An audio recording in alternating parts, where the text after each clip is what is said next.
Convidado de hoje, Ricardo Pagani, técnico do Sub-15, Projeto Resende.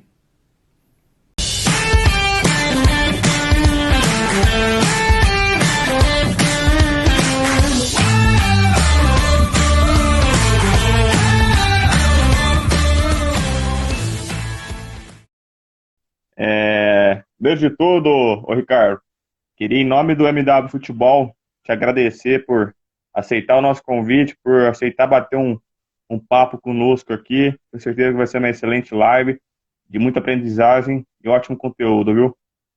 Ô Breno, eu que fico grato pela MW, por você, pelo convite, pela oportunidade de poder estar falando no perfil de vocês aqui, que a gente sabe que é um perfil que profissionais com grande qualidade têm tem passado. Eu aprendi muito assistindo algumas lives aqui depois, pô, passou o Leandro Zago, passou o Israel Teodo.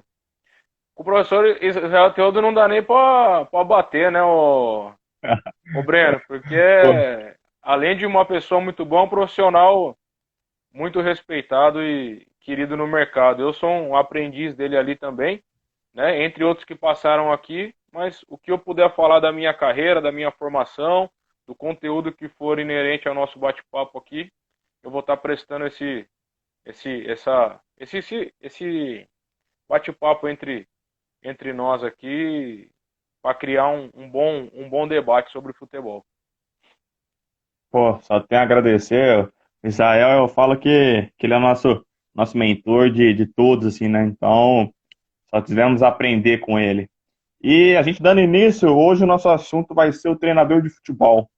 O Ricardo, ele está atualmente no Sub-15, né, do Resende, um projeto novo, um projeto interessante. A gente vai, inclusive, falar mais sobre ele mais para frente. E que teve outras diversas passagens, desde todos os níveis de categoria de base, no profissional, futebol universitário também, né, Ricardo? Universitário também, Breno. Então, é excelente. Para a gente começar, queria saber de você, nosso primeiro tópico, questão da formação profissional. Quais são os requisitos para ter um treinador de futebol, tanto no processo de categoria de base, tanto no processo profissional de alta performance? Breno, chegaram dois caras feras aí, o professor Vilsomar e o professor Mário Jorge, do Flamengo, pessoas acima da média. Bom, Breno, Forte abraço. na minha concepção, se você for passar direto a ser um treinador de futebol, se você, no caso, for um ex-atleta, acho que toda qualificação é válida, principalmente as mais diretivas ao futebol, que seriam as licenças para treinador e, em específico, a licença da CBF, que foi a qual eu cursei.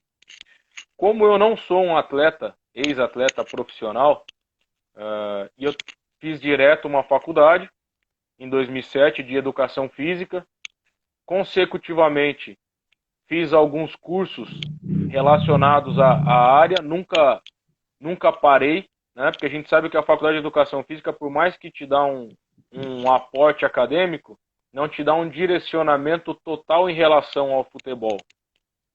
Então, todo curso de especialização, de atualização e dependendo do caso de reciclagem sobre a categoria, é importante fazer. Finalizando a minha faculdade, eu fiz uma pós-graduação em futebol e futsal e fiz uma pós-graduação em treinamento desportivo. Uma depois a outra.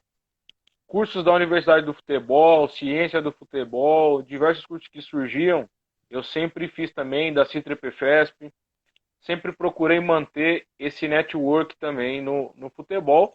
2016, licença CBFB, 2018 e 2019, licença CBFA.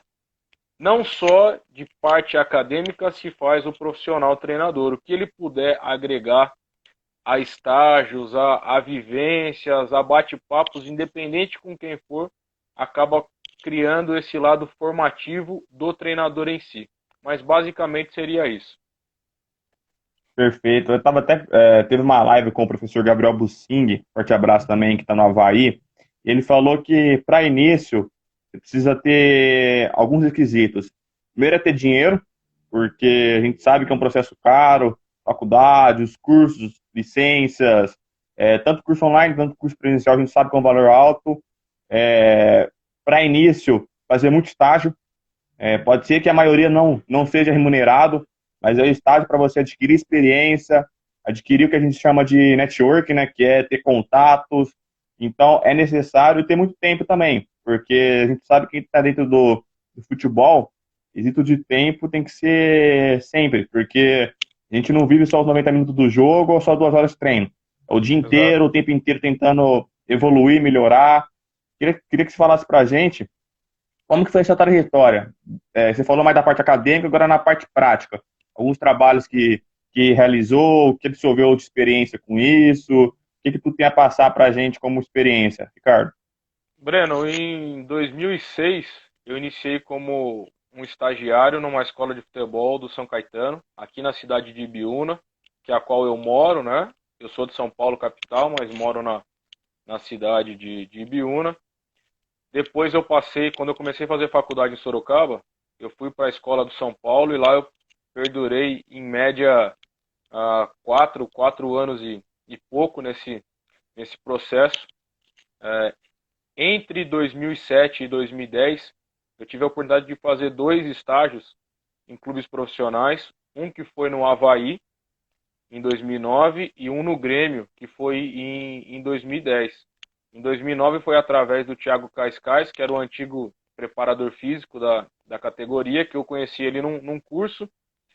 E depois, em 2010, quando eu fiz um estágio no profissional do Grêmio, através da antiga comissão do Avaí, que é o professor Paulo Antônio e o Silas, eles estavam no Grêmio e me apresentaram o professor Paulo Paixão. E através do professor Paulo Paixão, eu fiz um estágio no profissional do Grêmio nessa época onde o Renato Gaúcho era o treinador. E antes de tudo, Breno, você precisa de uma pessoa que acredite em você também. Em 2006, o Yuri, que tinha as escolas do São Caetano e trouxe elas aqui para Ibiúna, né, foi um cara que acreditou no meu potencial e no meu começo. Eu trabalhei 9 meses sem ganhar dinheiro financeiro, mas eu ganhei muito em aprendizado, em riqueza diária, de entender como que era uma criança, de entender como que era o dia a dia, de como começava uma escola de futebol, como abria um dia da escola de futebol, como encerrava. Então, basicamente, da iniciação até o avançado, até em 2010. Segui na escola do São Paulo, né? E sempre fazendo contato, mantendo os contatos que eu já absorvia. Né? Em 2009, no Avaí, o Paulo Antônio foi um cara que me ajudou muito nesse processo. Ele é irmão do Silas e era o assistente técnico.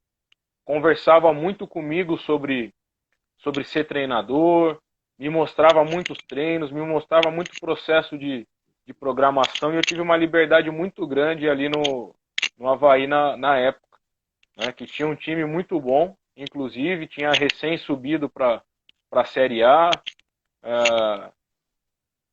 Eu cheguei a acompanhar 2 jogos na ressacada. Um deles eu tive a felicidade de entrar dentro do campo, auxiliar num aquecimento de atletas, e tudo isso motiva você a buscar o ponto mais alto onde você quer chegar no futebol, né? E seguindo, em 2012, eu trabalhava já na escola do Corinthians, em Sorocaba, fizemos um jogo treino contra o projeto Craque do Amanhã, aonde o professor Vitor Mosca era o treinador das categorias de base do Esporte Clube São Bento, que era em parceria com o Craque do Amanhã. E dentro daquele jogo, ele me convidou para a gente bater um papo futuramente, que ele ia precisar de um assistente técnico se eu tinha interesse.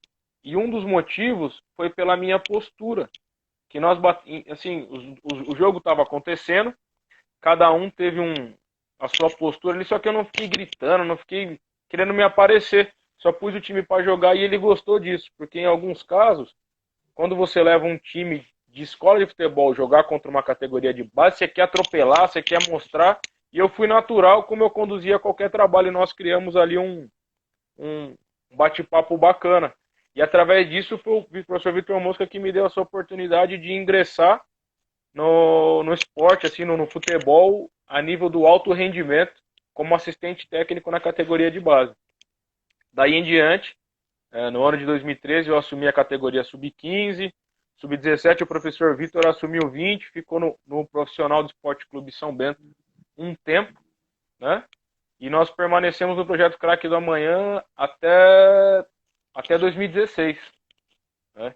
Então eu tive a oportunidade de vivenciar diversos momentos do Campeonato Paulista de rendimento como treinador, alguns momentos em relação com documentação que você acaba entendendo todo o contexto que envolve o esporte, que não é só pôr a bola para rolar ali dentro do campo, entendendo os atletas, entendendo famílias. Então eu cresci muito com esse processo aí, Breno.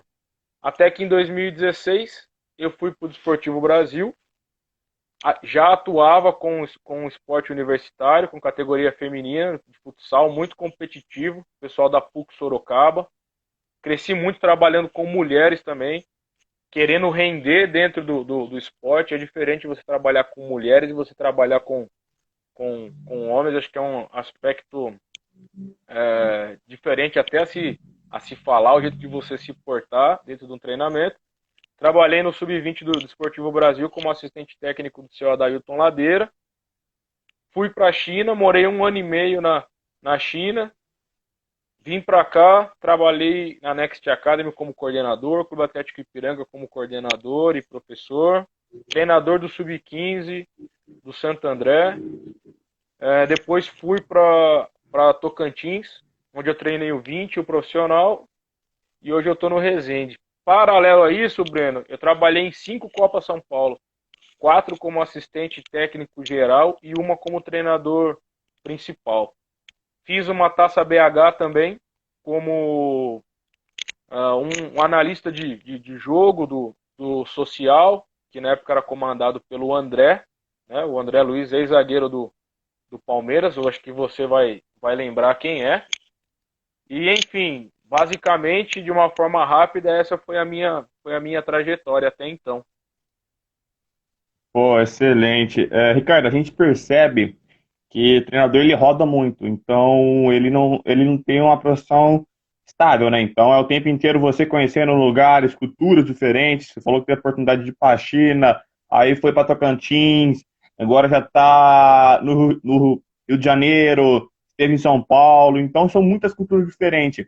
Eu queria saber como que você se adapta, como que é se adaptar a culturas diferentes, a gostos diferentes, e até dentro do clube. Tem clubes que prezam mais uma ideia, tem outros que preferem outro estilo. Como que faz para adaptação?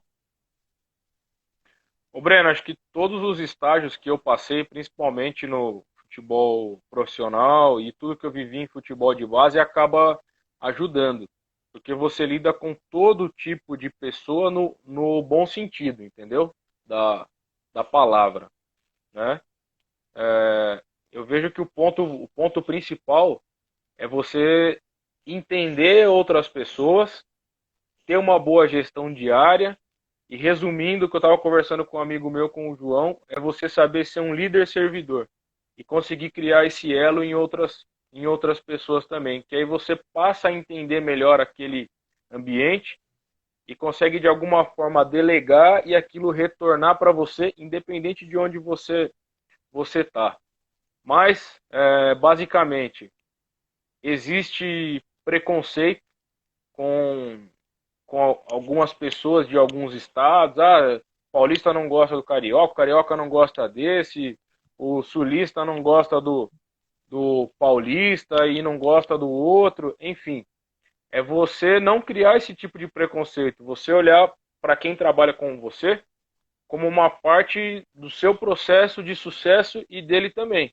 Se você chegar criando algum tipo de preconceito, você já vai estar errado, porque na maioria dos casos é o treinador que chega num ambiente, não é o ambiente que chega no treinador.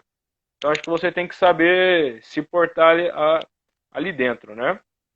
Dentro do futebol tocantinense, com foco maior que eu posso te falar, não é fácil a aceitação de quem vem daqui, por mais que tudo é novidade, né?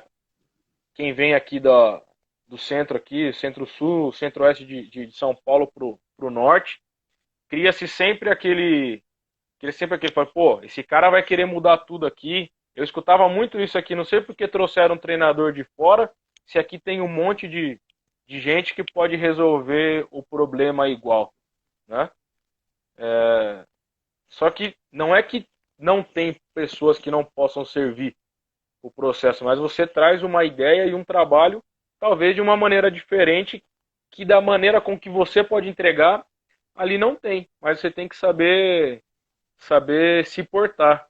Tem dois treinadores de Tocantins, o professor Wilson Mar, que está na live, e o professor Marcelo Marelli, que passaram por lá, sabe muito bem do que eu estou falando. Igual o professor Marcelo Marelli acabou de falar, a imprensa e a arbitragem são complicadas lá. E eu tive o bom relacionamento com a imprensa tocantinense, e eles estavam de alguma forma do meu lado, isso ajudava, mas a arbitragem era um pouco contra o clube que eu estava, pela postura do presidente.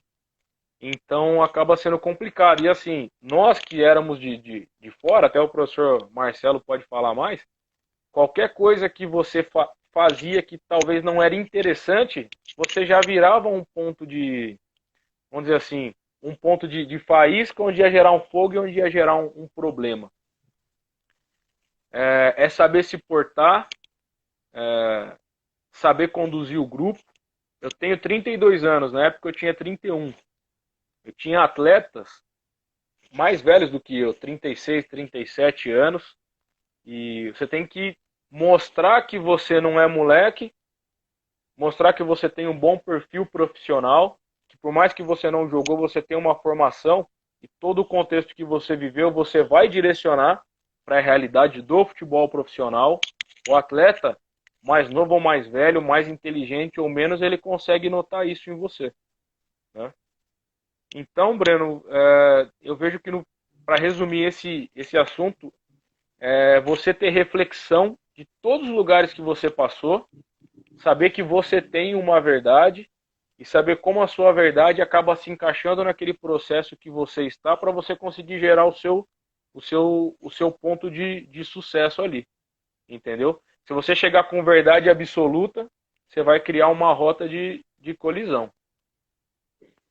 Perfeito, perfeito, Ricardo. Dá para ver que tu foca muito na questão também de gestão, né? Parte de gestão de pessoas, interpessoal. E é importante. Queria saber, por exemplo, é uma dúvida que o pessoal que não está tanto na prática tem muito. Quando a equipe vence, pô, é maravilha. Uma vitória, quem não gosta de vencer, né? Só que em contrapartida tem a derrota.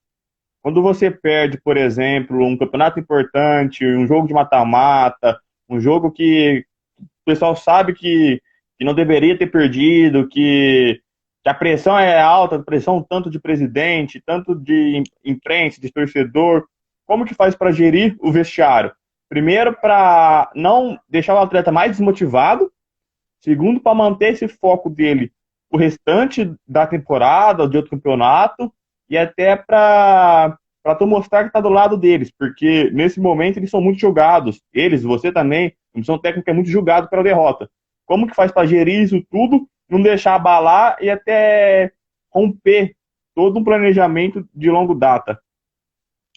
Ô Breno, só eu posso te falar duas histórias. Uma na base, com aquela pressão de ter que ganhar, né? E ao mesmo tempo você não conseguiu o resultado satisfatório de classificação, mas fazer um bom resultado para a base e às vezes os gestores não entenderem e já chegaram em algum momento e falaram assim para mim: eu não queria ganhar, mas agora eu quero, né? Aí eu respondi: eu quero ganhar todos os jogos. Só que são fatores que não dependem só do meu treinamento, não depende só de mim. Depende de diversos fatores relacionados ao atleta também, né? Mas, cara, num processo geral, né, é você ter bem definido quais são os objetivos daquela categoria, todos os seus momentos de jogo, sua bola parada definida, isso te serve como respaldo. para você depois mostrar o porquê você ganhou e o porquê você perdeu a nível técnico, a nível tático. A nível social e intersocial, pode acontecer de um atleta ser expulso por algum problema que ele está passando, isso incidir num resultado negativo, né? Isso já aconteceu, por isso que eu cheguei nesse ponto. Primeiro, se você for martirizar aquele atleta, além de você perder um atleta, você perde um grupo inteiro, né?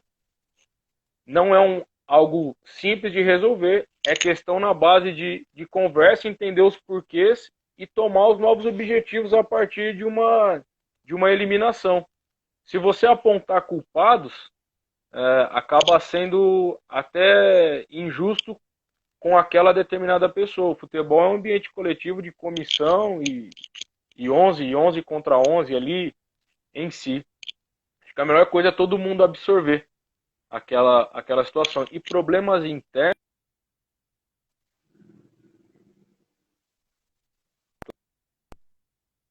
manter um atleta, né? No profissional, lá em Tocantins, nós perdemos um jogo fora de casa, uma goleada, né? Um lugar muito longe, em Araguacema, foi 4-0 para a equipe adversária. É muito difícil você comandar em uma derrota. Todo mundo olha para o treinador como só aquele cara que ganha. Comandar numa derrota é difícil. Estava 4-0, eu vi que os atletas, nós tentamos algumas ações, os atletas nervosos. Eu chamei o capitão e falei, chegado, fecha a casa, acabou. Não precisamos mais jogar futebol. A bola só não tem que chegar aqui. Vamos partir para a próxima. Imagina se no momento desse você humilha jogador, você briga com o jogador, aí o jogador começa a discutir um com o outro. Isso é a situação que você tem que saber resolver também. Às vezes é tirar aquele cara do jogo para uma campanha não ir por água abaixo. E acabou que numa situação dessa, a nível de grupo, nós conseguimos controlar, conseguimos conversar e os próprios atletas depois retomaram, através do nosso trabalho, da união deles em si, dos objetivos do clube, nós conseguimos o acesso e conseguimos ser campeão. Então eu vejo que tudo acaba se fundindo no lado de gestão de pessoas, o Breno, não só do treinamento em si, sabe? Que eu acho que é muito importante também. Não tem treinador que ganha por acaso. Não tem como você ganhar por acaso todos os campeonatos, entendeu? Todos os processos. Mas esse lado de gestão de pessoas e treinamento com objetivos para a situação é o mais fiel que você pode resolver os problemas gerais. Concordo plenamente, Ricardo. É até uma discussão que já tem aqui nos comentários, entre não discussão não, né? Os comentários sadios entre o Marcelo e o Senna. E eu concordo com eles que a questão da parte de gestão, os gestores ainda serem muito amadores. Existe um ponto que eu estava discutindo muito nesses últimos dias, que é que a equipe ela tem que saber os objetivos definidos que eles querem abordar. Não adianta todos os times entrarem no campeonato achando que vai ser campeão. É claro que tu pode sonhar com o seu título. Só que a gente sabe que tem que reconhecer realmente o que a gente vai entrar naquele campeonato, pelo que a gente vai brigar. Não adianta eu querer jogar de igual para igual com todo time que esteja superior a mim. Então eu tenho que entender o momento e que os gestores entendam isso também. A partir disso, trabalhar para chegar naquele nível superior. Concorda?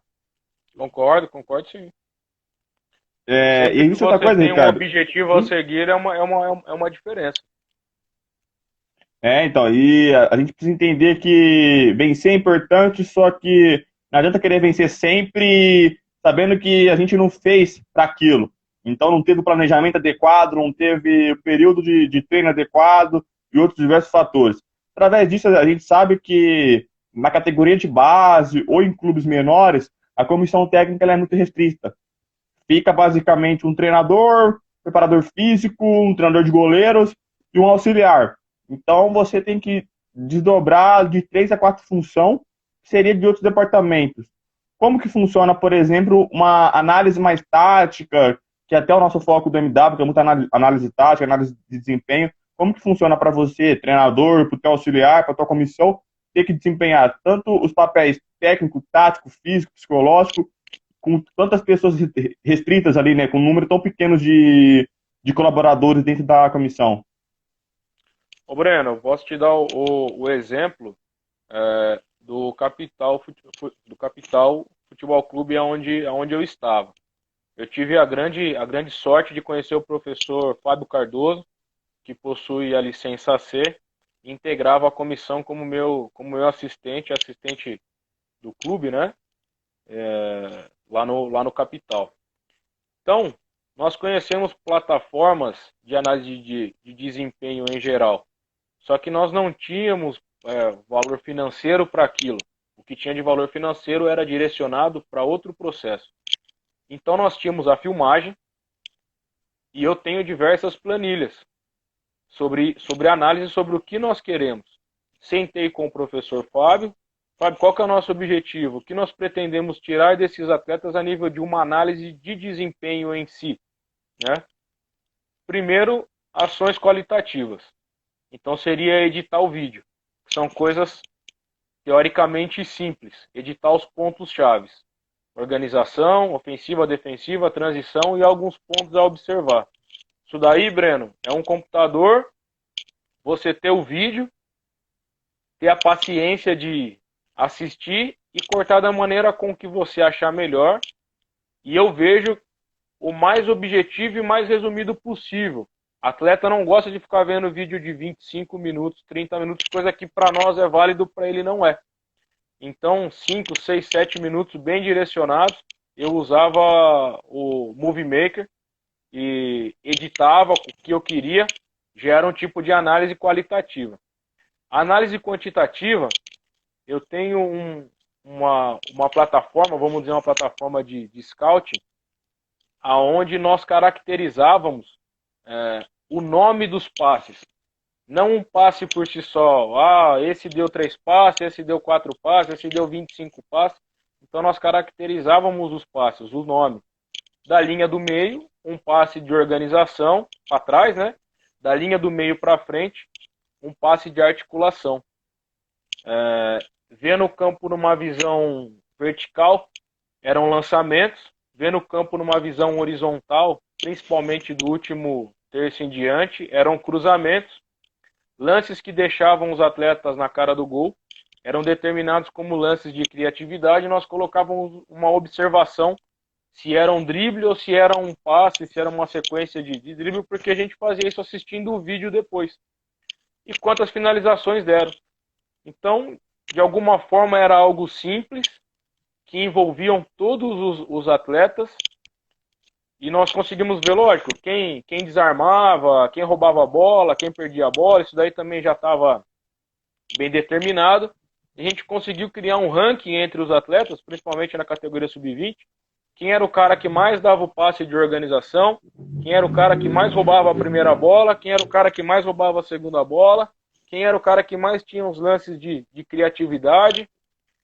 Então, dentro disso, algo simples, que não precisou de um software, precisou do material humano e do dispêndio de tempo para fazer o trabalho, nós conseguimos tirar, acho que, informações ali riquíssimas. E acabavam culminando com as informações qualitativas também. Então, de uma forma simples e básica, você tira dados muito ricos, que acabam ficando ali de uma certa forma num HD, acaba ficando de uma certa forma um documento, né? E todos os atletas pediam isso. Então acabava o jogo, e o professor Fábio fazia, entregava para eles, e eu e o professor Fábio a gente conversava muito. Pô, nós vamos jogar fora de casa. Exemplo. Nós sempre tínhamos um padrão de jogo, um padrão de posse, um padrão para poder atacar, formas de ataque, formas de defesa em si. Mas chegava em alguns momentos do jogo que eram mais situações estratégicas do que propriamente de padrão de jogo, ainda mais no futebol do norte, na característica com que a gente estava. Pô, esse atleta e esse é os caras que mais roubam a primeira bola. Consequentemente, esses atletas em campo a resposta que eles poderiam dar para nós, a nível tático, estratégico e técnico, seriam essa de roubar a bola. Pô, os caras tinham um meia que destruía no jogo, é o cara que mais tentava. De alguma forma, através desses dados, nós criávamos ali um espaço onde aquele meia atuava e na maioria das vezes a primeira bola era nossa. Pô, fulano e ciclano no segundo tempo tem um rendimento muito bom pelas beiradas. Olha quantos ataques relacionados à criatividade eles tiveram e gerou uma ação de gol. Pô, vamos estrategicamente, vamos com eles dois então, a partir de tal momento do jogo, assim que a gente vai sentindo. E nós tínhamos um papo muito bom, eu e o professor Fábio ali, e acabou que isso dava o resultado para nós. Né? Igual o próprio professor Ademir, eu agradeço a presença dele, acabou de falar, tem que ter as análises, tem que ter um dado, você tem que ter aonde se pautar, Breno, senão a comissão acaba dando um tiro no pé, entendeu? E assim, simples, que despende só do seu trabalho, que pode ser feito em qualquer clube, em qualquer contexto. Então isso acabou nos ajudando muito, através dessas análises qualitativa, quantitativa, gerar dados táticos, técnicos, dados estratégicos para fazer o jogo andar, cara. Perfeito. Pô, o professor Ademir tá aqui, é uma honra, um cara fantástico. A gente teve a oportunidade de conversar com ele também. Inclusive, vai sair a nossa live lá no YouTube com ele. Ademir, forte abraço. Sabe que eu te considero muito, irmão. É, seguindo isso, Ricardo, cara, hoje o nosso foco é mais essa parte de gestão, esse lado um pouco mais humano do próprio treinador.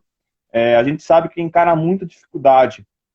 Quais foram as maiores dificuldades que você encarou em equipes, desde falta de recurso, falta de tempo, pressão que não cabia naquele momento, situações adversas que teve que lidar, tanto que a gente sabe que clubes menores têm atletas que passam realmente fome, que têm necessidade, então o treinador ele tem que ser esse líder também, tem que ser essa pessoa que vai estar o tempo inteiro animando os seus atletas, tanto os seus atletas.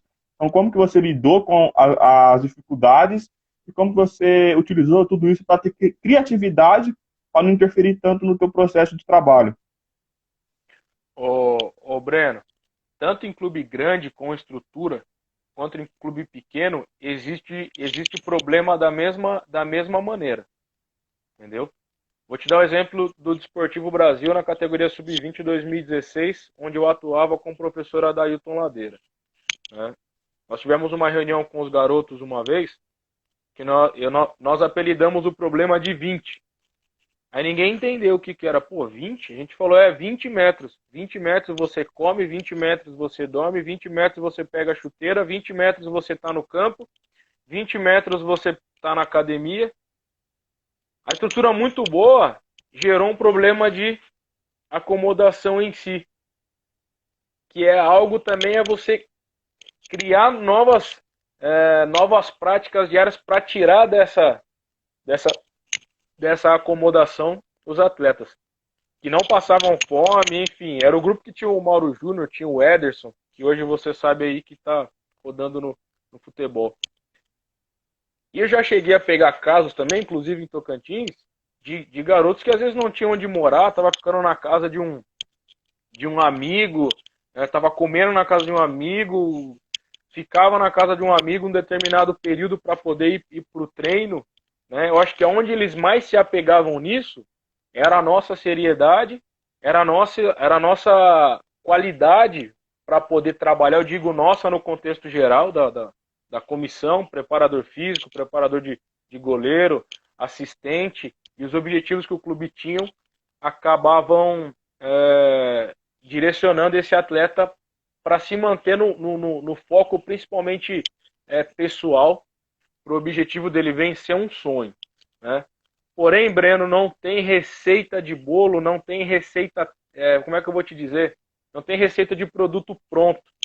Uma vez o professor Silas falou para mim assim, que ele teve diversos acertos na carreira dele, mas de umas coisas que ele não toma como erro, mas momentos a refletir, é que às vezes o atleta tá com um problema e você toma aquilo para tentar resolver e ser o pai, e isso acaba gerando mais um problema para você e para o grupo geral, do que propriamente uma solução. Então é você saber o feeling, ter o feeling daquele momento para ou dispensar o atleta para ele resolver o problema dele e voltar inteiro para o trabalho, ou ver se realmente é algo que cabe a você, né? A tentar ajudar. O treinador, a tentar ajudar, ele sempre vai ter uma palavra, ele sempre vai ter algum recurso, mas às vezes você tem que deixar o atleta entender o próprio caminho dele, para ele buscar formas também de reserva de evolução pessoal para resolver determinados problemas dentro de campo e fora de campo. Não dá para se ausentar do processo, mas você tem que ver até que ponto e qual a porcentagem que você vai até o final ou você fica mais superficial. Perfeito, Ricardo. Em relação ao relacionamento, como que é o relacionamento tanto com os atletas, que querendo ou não, já acabam tendo que obedecer ordens, obedecer ideias propostas por você, tanto da comissão técnica, também obedecem à última ordem sua, só que tem uma conversa maior, até de ideias para entender o processo, e da diretoria, que no caso, fora de campo, você tem que obedecer, acaba tendo que obedecer algumas ordens deles. Como que é essa questão de relacionamento? O Breno, é um processo natural e hierárquico. Todo mundo sabe que o treinador tem o seu comando. Você como treinador, não precisa, como é que eu vou dizer, abusar de autoridade. Todo mundo sabe que num contexto final, a comissão, os atletas, a decisão vai ser sua. Você tem que deixar isso acontecer com naturalidade no dia a dia, né? Os atletas, para eles te respeitarem, primeiro eles têm que perceber, né, que você não está inventando a bola. Eu vejo que muitos treinadores, até em contexto de futebol profissional, acabam não conseguindo vingar em determinadas situações porque quer chegar com algo que não é novo, é algo inventado para querer virar novo e não cabe naquela situação, entende? Naturalmente, os atletas notam isso. Você chega a propor um treino, fala como que vai ser a semana e explica para o atleta uma sessão de treino. Ele já notou que você é o treinador, que você está no comando. É só você saber seguir aquele roteiro da sua sessão de treino, né? Nenhum atleta gosta que você faça um trabalho de 40 minutos. Pô, faz um trabalho particionado, 20 minutos, para poucas vezes para orientar. Se vai parar alguma vez, para acentuado, para agudo e orienta aquele atleta. Acho que esses tipos de, vamos dizer assim, de pormenores acabam formando o seu respeito, né, dos atletas com você. Com a comissão, né, você tem que, em diversos casos, saber ouvir a sua comissão. Às vezes eu quero muito uma coisa, e você sabe que aqueles caras estão com você, lógico, tem esse detalhe também. Ninguém tem que entender que ninguém quer te derrubar dentro desse processo, né? Pô, você quer A, os caras estão falando, ó, A não dá certo.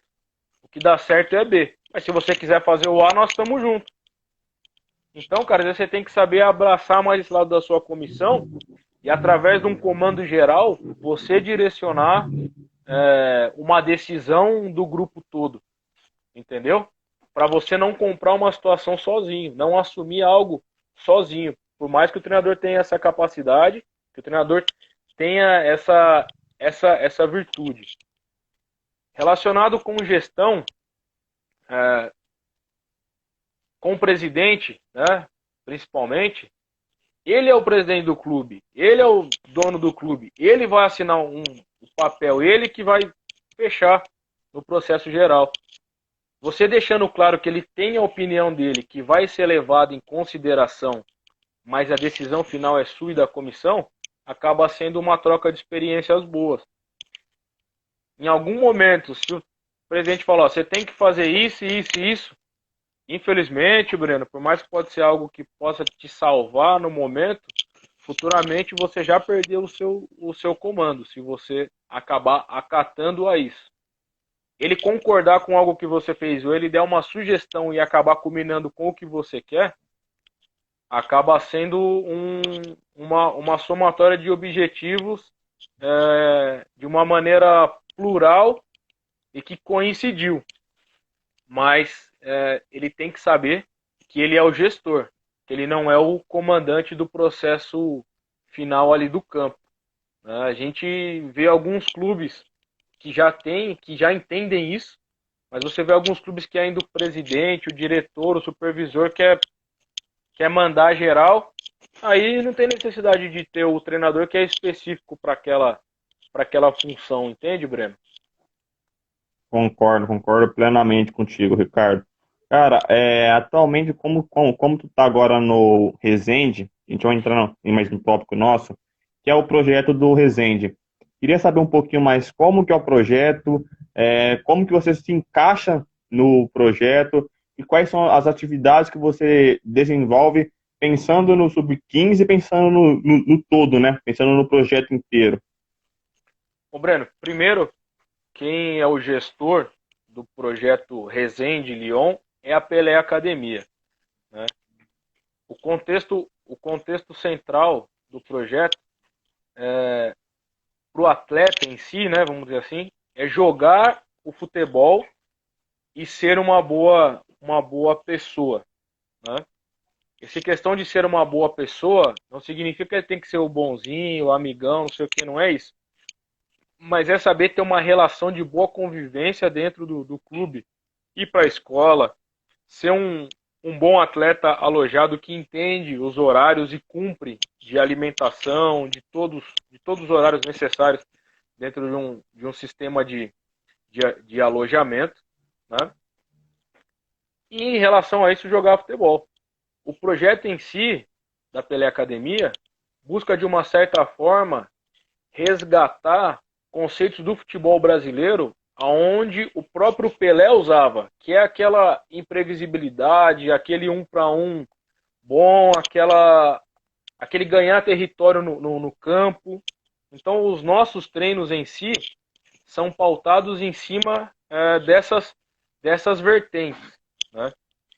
Pensando no contexto em geral, como é um projeto a longo prazo, todos entendem que o grupo que já faz a diferença, mas o grupo que vai ser, vamos dizer assim, o rosto do que nós esperamos do projeto é daqui 3, 4 anos, que é esse sub-15 que eu sou o treinador. A comissão do 20, a comissão do 17, a comissão do sub-15 se conversam diariamente. Nós, do 15 e 17, treinamos à tarde e o 20 trabalha pelo período da manhã. Nós estamos no treino da categoria sub-20, auxiliando, observando, da mesma maneira que a comissão do sub-20 está dentro do nosso treino no 15 e no 17. E todos os dias nós temos ali uma reunião para ver o feedback diário, Breno. Então acaba sendo que um faz parte do todo e o todo faz parte do um, entende? Concordo, entendo, com certeza. Através disso, Ricardo, a sua categoria em específico, quais são os objetivos propostos para ela e o que tu espera adquirir como experiência nesse processo? Ô Breno, um dos pilares dessa categoria, que o nosso coordenador, nosso diretor, o Hugo, fala, né, que nós temos aqui como um documento orientador da metodologia, a nível pessoal primeiro, é não criar atletas estrelas na categoria, para não matar o processo dele a curto, a médio e a longo prazo. Ele entender que o valor dele é igual ao valor dos outros, independente da posição, independente do que ele desempenhe, né? Esse seria um fator educacional, um fator pessoal geral. A nível de modelo de trabalho, técnico, tático, físico em si, né, nós priorizamos que o atleta tenha uma vivência motora através da técnica do jogar muito grande, que consequentemente vai acabar com o tempo direcionando as ações táticas pela sua posição central ou por uma segunda ou terceira posição que ele possa atuar. O que eu especificamente busco na categoria sub-15, né? Que o atleta não faça só uma função tática, que o atleta use perna direita, perna esquerda, que o atleta entenda o coletivo e entenda ele como individual dentro do contexto, né? Algumas regras do meu trabalho. Nós não colocamos treinos com 2 toques, limitando o atleta. As regras nós fazemos muito trabalho de meio campo, vamos dizer assim, não é que é um jogo reduzido, mas é um contexto de jogo reduzido, entendeu? Aonde o zagueiro, exemplo, o cara que está atuando de zagueiro, está muito próximo à entrada da área adversária e, ao mesmo tempo, o atacante ele está muito próximo ao setor defensivo.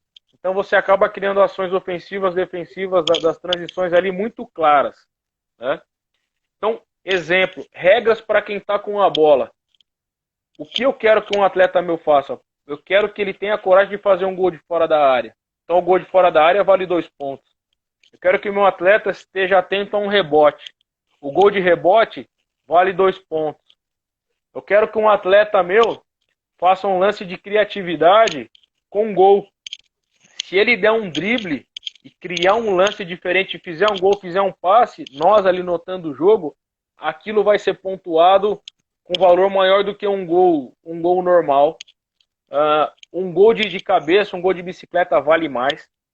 Em ações defensivas, eu busco muito a pressão individual e a pressão coletiva. Se um atleta meu roubar a bola imediatamente e naquela ação seguinte acabar que gerar um gol, esse gol vale 3. Se um atleta roubar a bola do pé do goleiro e fizer um gol, esse gol vai valer mais, esse gol vai valer 4. Então, é não limitar, é ser vantajoso e pontuar ações que você queiram tirar de comportamento daquele atleta. E aí você vai notar quem está fazendo aquilo, quem consegue entregar aquilo para você, quem não consegue entregar, e dentro disso você consegue diferenciar o atleta que vai permanecer, o atleta que não vai, quem tem reserva de evolução, quem não tem. Nas categorias acima, o 17 e o 20, já acontece uma especialização maior relacionado às posições mais fixas de cada um, né? Por mais que um atleta saiba atuar em outras posições, tem aquela que ele predomina e que ele tem satisfação também em fazer. Então, dentro das categorias sub-17, sub-20 em si, chegando no profissional, você já consegue determinar com uma clareza maior qual a função tática daquele atleta. O Teles aqui perguntou se é unificado. É unificado as formas de trabalhar, mas cada treinador com o seu DNA, com a sua assinatura de trabalhar, como assim é discriminado por nós lá. Pô, Ricardo, perfeito, cara. Acredito que o projeto ele esteja em evolução, um projeto novo, como tu citou. Eu tenho certeza que a sua participação nele é crucial, excelente profissional. Eu quero te agradecer por essa live. Ela é uma live hoje de 1 hora. Você acabou de fazer uma já, fez uma às Às 4 4 horas, horas. né? Às 16 horas.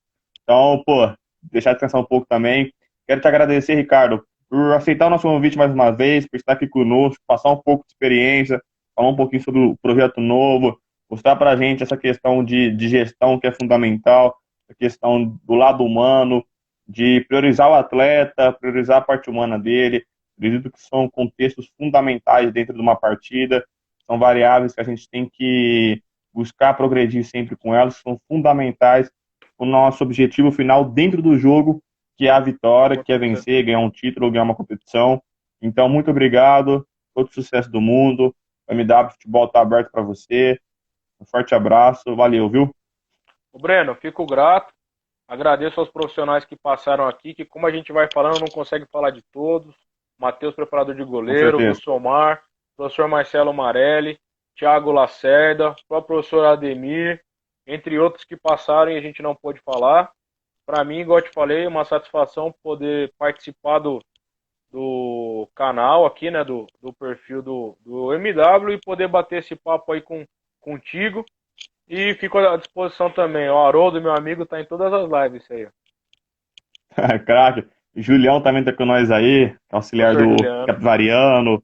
Pô, forte abraço a todos aí, muito obrigado. Espero que tenham gostado. O MW volta amanhã com o Vilena, que é o coordenador lá do Vitória. Quem vai estar conosco é o Cleiton Sampaio, um dos analistas do MW. A gente também tem quarta e sexta com o Maurício, mais duas lives ótimas.